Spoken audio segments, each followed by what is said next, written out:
Dans cette troisième leçon, nous allons partager avec vous les meilleures techniques et conseils à appliquer quand vous êtes en train de négocier votre salaire et que malheureusement les autres ne connaissent pas.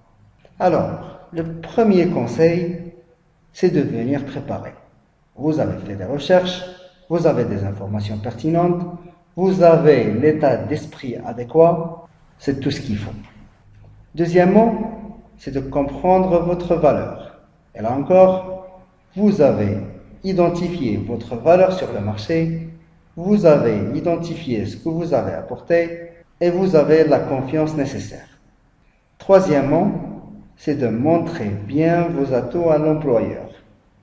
Il faut qu'il dise à la fin que vous êtes le meilleur ou la meilleure candidat ou candidate pour le poste proposé et à recruter absolument. Établissez une liste de vos réalisations concrètes et tangibles, les coûts que vous avez réduits, les valeurs ajoutées que vous avez apportées, les gains de productivité que vous avez réalisés, etc. Laissez toujours l'employeur faire le premier pas et la première offre. Les spécialistes conseillent de ne pas faire la première proposition et de laisser l'employeur le faire, malgré si vous êtes sous pression et contraint à le faire. De notre côté, on est plus flexible et si vous êtes vraiment contraint à le faire, donnez un intervalle, ne donnez pas un chiffre précis. Soyez raisonnable, vous avez fait des recherches, vous connaissez votre valeur sur le marché, vous avez une idée de ce que l'employeur va vous proposer, alors ne soyez pas trop exigeant, mais par contre, demandez un peu plus de ce que l'employeur vous a proposé.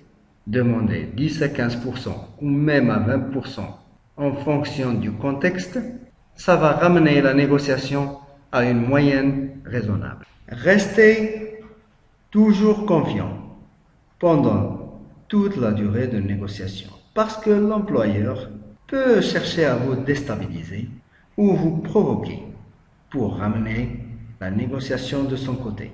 Ne vous en faites pas, restez confiant et continuez. Soyez toujours constructif et enthousiaste.